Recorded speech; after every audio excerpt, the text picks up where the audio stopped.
At the start of the month, a pair of high school seniors from Layton, Utah participated in the Arizona State Invitational Debate Tournament on campus in Tempe, and one of them, from whom we'll hear momentarily, was Michael Moreno. In one round, Michael and his partner were debating another team on whether the U.S. should reduce immigration restrictions or not, and Michael's team was assigned the negative, meaning the other team is going to make the affirmative case for relaxing immigration law, and Michael's team is going to reject their case. May the best team win. Or perhaps may the least white team win. I've of course seen and participated in many internet debates like this, if you can call them that, online disagreements that are settled based on class victimology instead of on reason and evidence. You're white, so you don't count. I see this daily in blue check tweets, of course, but less frequently in formal debate settings. And you would think if this sort of lazy reasoning did creep into a formal debate setting, it'd be grounds for disqualification. But in Michael's case, it's actually the reverse. The white team whose views don't count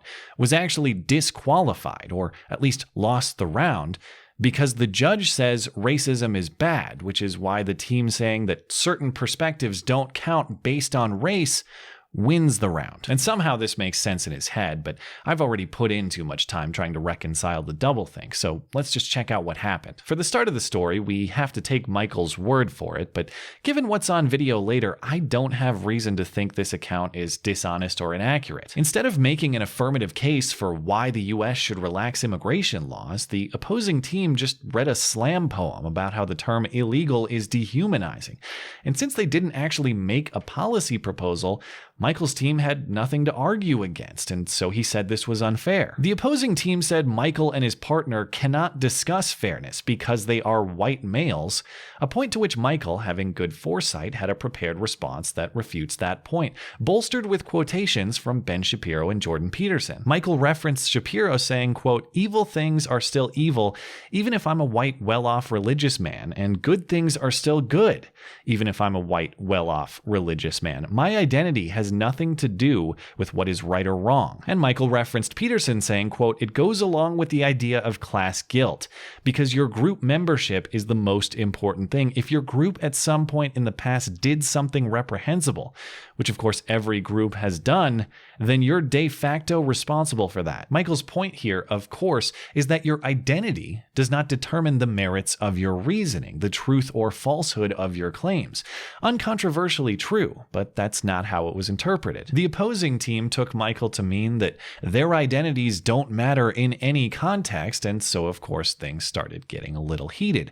And that's when the phone started recording. Video isn't available for this entire exchange. Some portions of it are blacked out. I suspect that may have something to do with a privacy complaint filed against Michael on YouTube. I don't know. But his opponent starts making the claim that white guilt is good. How this relates to US immigration policy, I have no idea. But keep this in mind. The judge is just sitting there, allowing this entire show to proceed. No problems to see here. You said that we couldn't talk about something because we were white. It's not that we feel guilty, it's that you're trying to make us guilty, and that can result in policies justified because of that. Like, for example, in South Africa. What's wrong with making you feel guilty? Well, okay, What's wrong with taking responsibility for what you did, and so instead of actually there's two reasons. There's two reasons. What's wrong with taking responsibility is that Michael did nothing wrong, of course.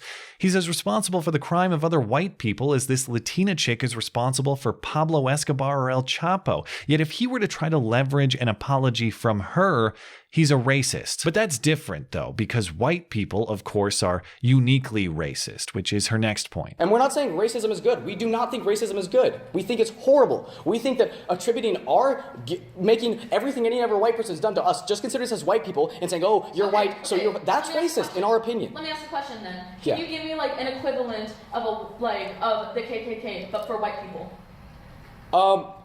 I don't. Well, just because the KKK exists, cool. that doesn't mean. No, that's all I need. Anti-white hate groups, you ask? Well, Michael couldn't Google it on the spot, but I can. So let me help you out.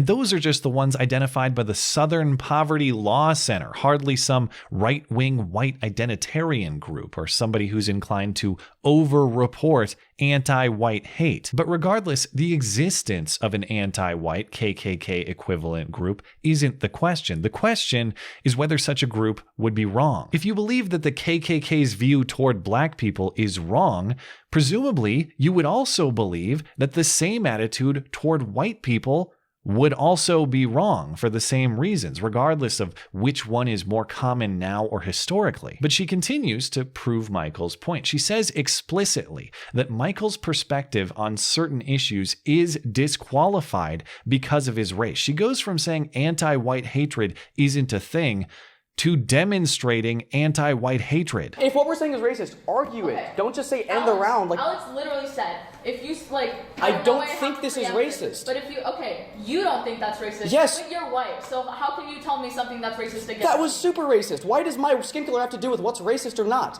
Telling me I can't talk about racism because I'm white is racist. If I'm not having this conversation, like I said. Okay, that's quite a debater strat. The unfortunate irony is it was actually quite the debater strat, at least in this particular instance, because it won the round due to the insanity of the judge in this case. Even though I strongly disagree with this young lady, and I think she was totally out of line even for her young age, she still is a high school kid. She gets some wiggle room to be immature and make some mistakes. I can't say the same for the debate judge, however, who is far more deserving of scathing criticism. This is the adult who is supposed to assess these debaters objectively. Instead, he's just a slightly more soft-spoken and lighter weight Trigglypuff, but what he lacks in arm flailing, he makes up for in abuse of power, and since he's in control here, there will in fact be no hate speech on his campus. Recall that up until this point, this judge has allowed one debater to go on a tirade against a particular race,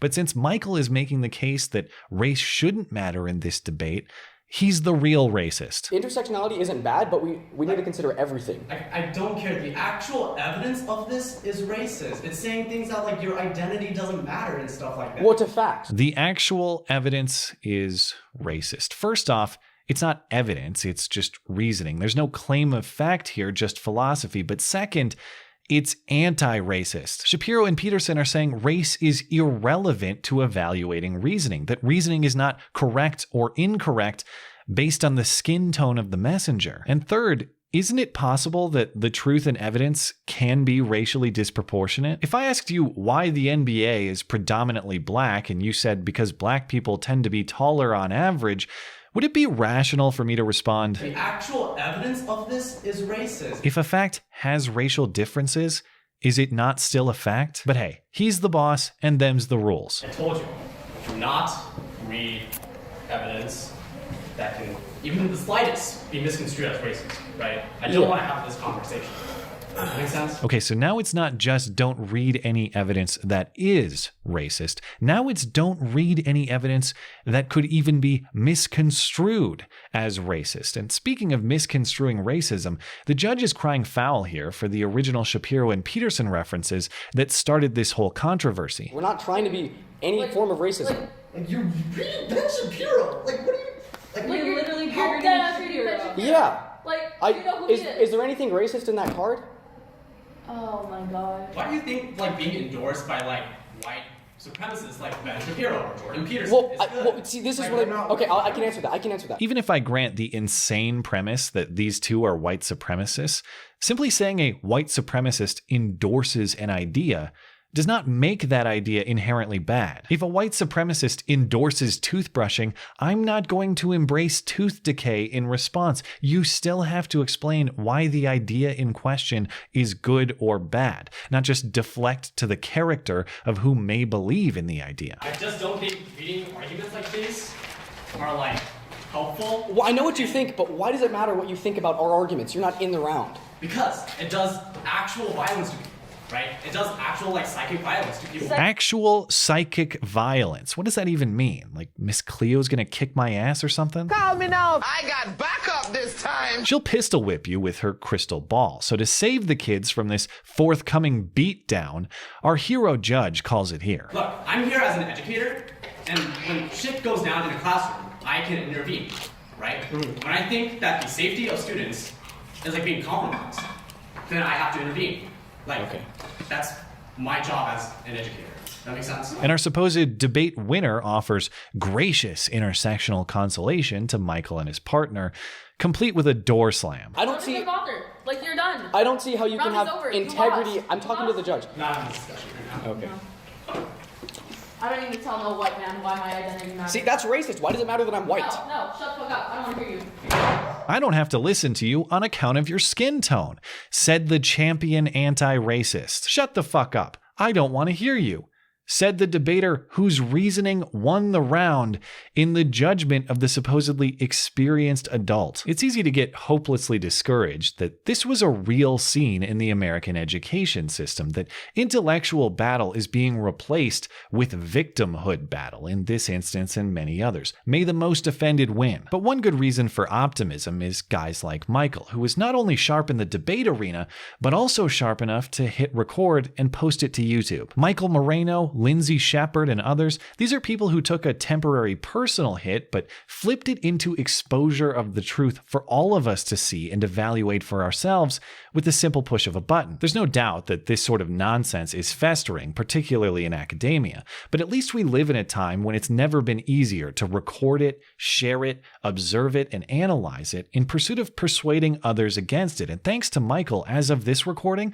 over 500,000 people have done exactly that with his case. So good for you, Michael, and thanks for your contribution in that effort. I hope others follow your lead and hit the record button when they sense this sort of scene coming. You have a bright future ahead of you, even if you are the ultimate paradox, a racist with the wrong color skin. Thanks as always for listening and for supporting this channel always. Appreciate that thoughtful discussion down below, and especially over on Twitter, that is at ML Christiansen. You're always welcome to come hang out and chat in my live streams. Those are linked down in the description. Looking forward to it. Goodbye.